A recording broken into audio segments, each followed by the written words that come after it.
Hey y'all, I'm Tim and welcome to the MrMaple Show. Hey guys, I'm Matt. Welcome to the Saturday Showcase. You know, we hear you guys. We're going to do it anyway. We already did the Acer Japonicum series. Today we're bringing you Acer Shirasawanum Full Moon Maples. You guys asked for it. You knew we were going to do it, but you asked for it anyway, and so we're providing that. We love Acer Shirasawanums. They're some of our favorite Japanese maples. Acer Shirasawanum being an amazing species from Japan as well that has some amazing traits. These interesting plants have been in cultivation for several hundred years, and Acer Shirasawanum can bring a lot to the table in the Japanese maple world. Make sure you like this video, make sure you comment on this video itself, subscribe to our YouTube channel, sign up for our weekly emails on MrMaple.com, and get involved in the live chat. We've got a great community involved in the live chat, so if you're watching this right as this video airs, get involved. Yeah guys, there's always a fun community there. Our videos air every single day at 9 a.m. on YouTube, except for that podcast. That podcast comes to you on Sunday at 8 p.m. Eastern. We love it, guys. These Saturday showcases are a lot of fun though. It's an interesting way for us to organize Japanese maples and other plants to talk to you guys about them. We've done some broken down by country of origin, some by nursery of origin. Today we want to talk about a specific species that's near and dear to our heart, the Acer Shirasawanum Full Moon. Now, Acer Japonicums and Acer Shirasawanums were originally clumped together as one species. In the 1980s, they actually divided them out between Acer Shirasawanum and Acer Japonicum. And there's some clear differences. Typically, Acer Shirasawanum has a little bit smaller leaf than the Acer Japonicums, and they have a little more lobes to the leaf, and they're going to have a more rounded overall appearance. They really give that real full moon-like shape. Definitely check out our full series we did on Acer Japonicums. I think we've already done a 4-part series of that. We'll probably even be adding more episodes of that.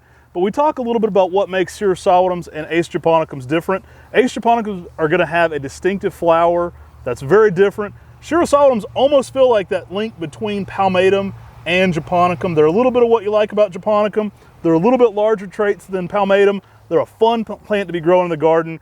And let's get into it. I mean, there's some cool ones here today. These are just 5 we've brought here to the table. Again, we can do a multi-part series of this if it's something you're interested in, but we love Acer Shirasawanum. So when we carry some amazing cultivars of Acer Shirasawanum, amazing cultivars of Acer Japonicum, we always have people who come to us and ask about species. They say, what was closest to what you'd find growing naturally in the wild? Well, there's actually a cultivar selection of a wild collected Acer Shirasawanum. Yeah, this one is Acer Shirasawanum Nico. Now, we started out the Japonicum series talking about one from the Go Wild collection, so it only makes sense to get back to the basics here. Nico is a selection made by our good friend Cor Van Gelderen at Nico National Park. And Cor at Esveld has introduced so many amazing plants, and when he visited Japan, like when we visited Japan, he saw these amazing Acer Shirasawanums at Nico. And there's 100-year-old Acer Shirasawanums. They were in great fall color. Oh my gosh, there were some amazing plants. I would love to get back there. You want to see a video? Let's get back to Japan and do a video on Nico National Park. We went to Lake Chujinzi, probably saying that wrong, but it's gorgeous. It was sports day. Everybody's out on these like swan boats on the lake, and there's some 40-foot, I mean, like Tim said, even over 100-year-old Japanese maples, Acer Shirasawanums in amazing fall color. We're talking Acer Shirasawanums with bases like this. I mean, amazing looking plants. And Cor collected some seed there in a parking lot, and that's what became the cultivar Nico when he took it back to his nursery there in Holland. So this has that large rounded leaf, very much typical of the Acer Shirasawanums, and really gives you some nice yellows to oranges in the fall. It's going to be a plant that's going to be about 6 to 8 foot in 10 years. You know, a good slow grower, gives some protection from the hot afternoon sun. A lot of these Japanese maples natively grow in an understory. So they're not going to be something that's growing in full sun, typically in Japan in full sun. If you give it some protection from the hot afternoon sun, you're going to get the best growth rate out of this plant, but an amazing wild collected Acer Shirasawanum called Nico. Right, yeah, this one actually starts out, so all of its genetics were obtained there at Nico National Park, and really cool selection Cor made there. One of my favorite places to go. I've been there twice, once in starting fall color and once already further into fall color. It's an amazing place. You can get lost in the woods there and just enjoy so much Acer Japonicum and Acer Shirasawanums there. But Nico, really cool plant to be growing. One that's very highly sought after as well. So we got a really cool one next, and this one's actually credited to J.D. Vertrees. Yeah, I was shocked. We recently did a podcast on our top 25 trees we sold in 2022, and Autumn Moon hit that list. It's one that's very popular when we have it in stock. It does tend to sell out quite frequently. We boosted some numbers up. Autumn Moon has that typical larger Acer Shirasawanum style foliage. Excellent tree for colors. This one can get some amazing yellows and red new growth to it. I love this plant. If you can get it in early morning sun, late day shade, as it first leaves out, you can get some really interesting shades of orange on this one. I love all the colors, from the lime green, the orange, that malting purple red that you can get on Autumn Moon. I mean, it really is a spectacular tree in the landscape and garden. I do recommend putting this one in a container, moving around the garden for your best, find the best spot where it's really happy. Once you found its happy place, plant it in the ground and let this plant just really begin to show off, because it puts some amazing colors, like Matt was talking about, all throughout the season, and keeps having that sort of malting over that lime green, that yellow green. An amazing Shirasawanum. Really nice fall colors too. The fall colors can range from yellows to really bold oranges. I've had this just really light up the fall garden. Typically, I do recommend late day shade. Most places, especially in the South, late day shade are going to give you your best crisp foliage and your best seasonal interest throughout the year. Really beautiful plant though. One you definitely have to be growing in your garden. Acer Shirasawanum Autumn Moon. Autumn Moon, fantastic plant. I think both this plant, the Autumn Moon, and our next plant got an amazing push in popularity because of Dr. Durr mentioned him in his book. Yeah, Durr's helped popularize so many things. Next up here on the table, we have Acer Shirasawanum Aureum. Now this is the golden full moon. That's what it's most commonly asked for as people. You know, it kind of has it's a Japanese maple cultivar with a common name as well. Aureum, there's so many trees with that Latin name. Aureum, I think we could do a whole video on, we could probably fill a whole greenhouse up with plants we have that have Aureum, Aurea, any variation of that. There's a lot of Latin Aureums. Golden full moon or Aureum, whatever you call it, it's one of the most popular trees we do. Always highly sought after for that round full moon style foliage, but it's an excellent palette for that bright yellow coloration. Yeah, I love Aureum. It's one of those plants that's just that bright, bright golden yellow. You know I love yellow, and this is one of those plants. We got a great cultivar highlight on this when we went and visited St. John's the Wilderness, and we have a full big specimen. You can go check out that video on Acer Shirasawanum Aureum. But it does fantastic if you give it some protection from the hot afternoon sun, or you put it in an area where you get some dappled light. I mean, this is an amazing plant. Again, another one of those ones I'd put in a container and move around to find its happy spot in the yard. But when you find its happy spot, it's hard to beat Acer Shirasawanum Aureum. Some great colors, especially if you're giving this early morning sun, late day shade. It's going to leaf out a brighter yellow. It fades to kind of like a light yellow, which is a really nice color as well. It kind of keeps that lightest yellow to bright lime green, even in heavy shade late in the summer, with bright yellow new growth over top of that. It's a gorgeous tree. I've had some really nice shades of orange and yellow on this as well in the fall. It's very consistent in its fall color. Again, I do recommend late day shade. That means some protection from that hot afternoon sun for everybody. What I typically look for is that 2 p.m. on, trying to get it some relief from that, full sun exposures. And the golden full moon Japanese maple is one that got brought over to Europe from Japan by Seobold. Yeah. And then he brought it to Esfeld Nursery, and the rumor goes they threw it off on the bank. Right. And that's where it was planted. And one of the oldest Shirasawanum Aureums known was planted right there at Esfeld Nursery. Yeah, it may be the original right there. In fact, I believe it is. When I was visiting Esfeld Plantium with Cor Van Gelderen, DM Van Gelderen was still alive. I actually got a picture with DM and Peter Gregory, one of my coolest pics I'll ever take. But really interesting plant. Cor made the joke that if you stole something, he couldn't be too mad at you because his nursery was founded on thievery. Seobold was notorious for being an optometrist who would work on eyes as he would travel around different Asian countries. But while he was doing this, he would also be filling his boat up with all these rare plants, and that's where you get a lot of those Seoboldianums from. But one of his best finds was probably Acer Shirasawanum Aureum, and he delivered that tree to Cor's great-great-grandfather there at Esfeld. So Cor often jokes that they were founded on thievery. Certainly, he's not a thief. He's a great guy, but really fun story behind this one. And I got to see that original plant there at Esfeld. It was something really cool to see. We're going to talk about Esfeld a lot in this one because we've got a lot of plants that have stories from our friend Cor Van Gelderen. We'll have to get him to do a podcast with us soon. We've got, I think, 4 trees we're going to touch on with some Cor Van Gelderen references. Well, Acer Shirasawanum Aureum may also be known as the name Acer Shirasawanum King Kukuri. And we've seen this cultivar in Japan. In fact, when Kobayashi, Taka Kobayashi was giving a presentation, it was in his presentation, and Matt and I were like, that looks a lot like Arium. So, and that may be the original cultivar name from Japan. I asked Taka-san if this was the same, and he said it very well might be. He noted they had a lot of similarities. A lot of times trees would come from Japan, and they would go to Europe, and then they would come to America from Europe, so they may have a Latin name on them if they were an early cultivar going to Europe. And there may be an original Japanese cultivar name for some of these. And so we can't confirm that that's exactly the same, but it's very likely. And then sometimes some Americans would get that translated right. and then have a third name as well. Right. I know that happened with Washinoo, Palmettifolium, and also Eagle Claw. All the same plant. You could say that we call this one commonly Golden Full Moon here as well. There's Arium. And there's King Kukuri, which could be also thrown in the mix. I think they're the same. I feel pretty comfortable saying that those are actually the same cultivar from my observations of the two. We have offered that one here at the nursery as well. I feel pretty certain they're the same, but I always list them separately just in case, you know, there's some long-term discrepancy. But we've been offering this one just under what we know as the most common name for it, Acer Shirasawanum Arium. Now next, we may have what Core has titled the mother of all the convex group, I'm guessing. Like that convex type that has that cupping to the foliage. Acer Shirasawanum, likely X, so we're going to throw in our first hybrid here, Palmettifolium. Now, this is one that has some unique traits, and it's one that may actually hybridize more frequently with Acer Palmatum. So this is a fun one to look through seeds from. A lot of your Palmatum X Shirasawanums that are popular in the nursery trade today have actually come from this cultivar.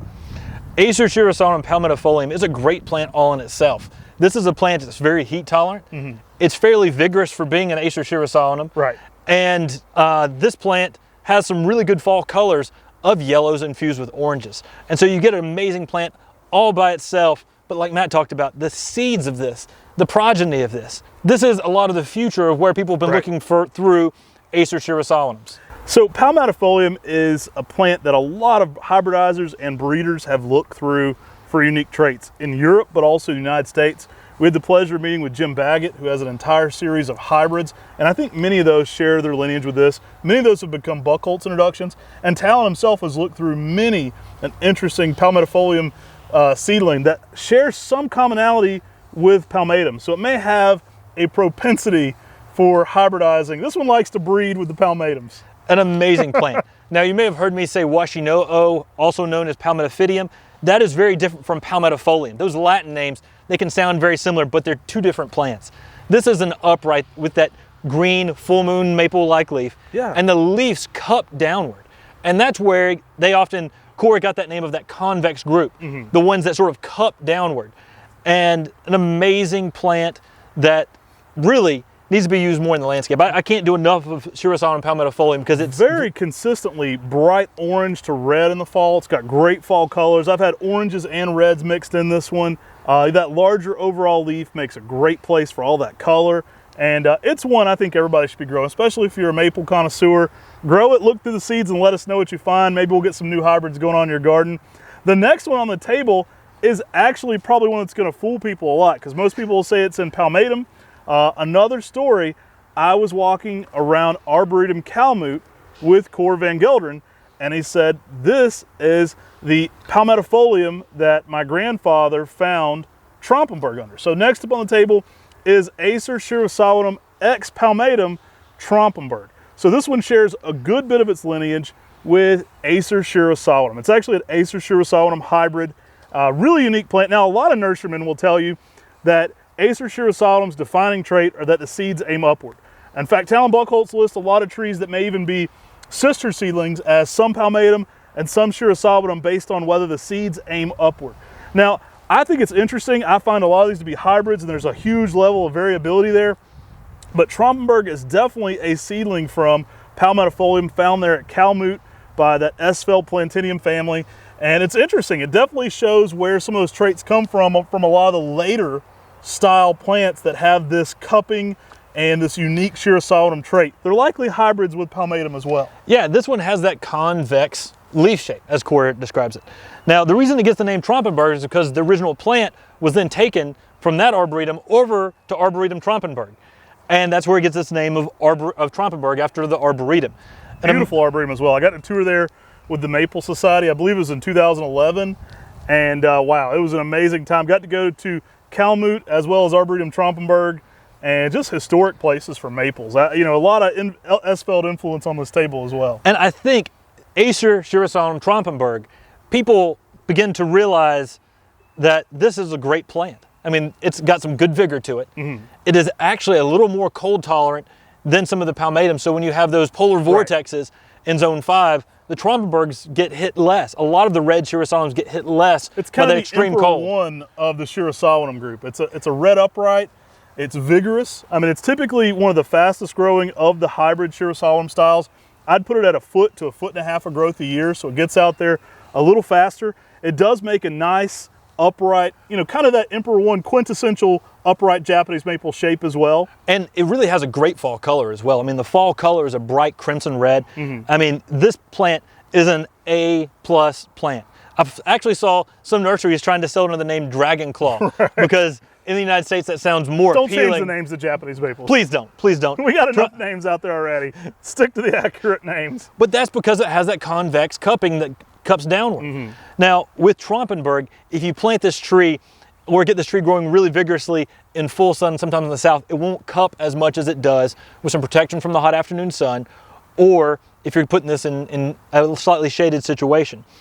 This plant, though, is amazing. I mean, it's one of my favorite of the Acer Shirasawanum hybrids. And often when people say, oh, Acer Shirasawanum reds, you know, what's the difference between that and a Palmatum? Well, it's a hybrid with it. You get the vigor, the cold tolerance, and the color that you get with the Palmatums. I mean, the fall color on this, that bright crimson red, is to die for. So let us know, guys, in the comment section below, which is your favorite one on the table today. We've got Nico, we've got Autumn Moon, we've got Aureum, Palmettifolium, and Trampenberg. We wanted to break it down for you. We start out here at the most wild collective native type, and we're getting all the way down here to some unique hybrids here for Japanese maples. But let us know which is your favorite one on the table. Are you growing these in your garden? And if so, jump in that comment section below and discuss them. We love hearing from you guys. Also, let us know if you want to do a part 2. I'm going to guess the answer is yes, because we're probably going to try to move forward with some part 2. But let us know if you want to see more parts to the Saturday Acer Shirasawanum showcases. The full moon maples, they're just amazing. I mean, they're one of those things that just put a smile on your face because that round leaf give it a really unique and distinctive shape that's unlike any of the other Japanese maples. Douglas Justice once told me at a Maple Society meeting, he said, if I owned a Japanese maple nursery, I would focus exclusively on Acer Shirasawanum. And, you know, I said I like to eat a lot of flavors. I don't know if I could eat just, you know, I like steak, but I like to mix it up. This is one that I would say all plant lovers get into. It's one that even sophisticated maple guys like him geek about all the differences, because there's so much nuance to Acer Shirasawanum. It's a really fun plant to be growing, whether you like, you know, the more rounded, large leaf Acer Shirasawanums that are more closely related to Japonicums, or some of their Palmatum offspring that kind of get some more interesting red and unique traits going on there. Let us know which one's your favorite. Let us know if you like Acer Shirasawanums. I know we're going to keep doing these Saturday showcases, so we're always looking for new ideas to kind of bring you some new trees to the table and talk about them. It's amazing the variation that we're seeing. We're starting out here with these 5 as our building block to continue to build the Saturday showcase for Acer Shirasawanum. And we've got a wild collected. Right here we've got one that has that malting color, where you have that lime green with that red sort of to purple on it. We've got a yellow. We've got one with a cup leaf and one with a cup leaf that's red. So, I mean, it's amazing the variation we're already starting to see. And as we get further down the line, it's just going to get more and more amazing. The Acer Shirasawanums, they're pretty spectacular. Guys, thanks so much for watching today. Make sure to sign up for our weekly emails on MrMaple.com. If you see a plant here you like, we'll be doing all these again for sure. So you can always sign up to get notified via email when they're back in stock. But definitely sign up for our Tenant 10s. You know, a lot of these will be coming back to those Tenant 10s. Those are appearing every Tuesday at 10 a.m. Eastern. We're putting 10 new plants, often 20 on our website. So it's definitely something you're going to want to be a part of. And that's where our big sets show up. So if we're going to be doing a big set of something like Aureum, that's the easiest way to catch one. Thank you all so much for watching. Take care. God bless. And have an awesome day.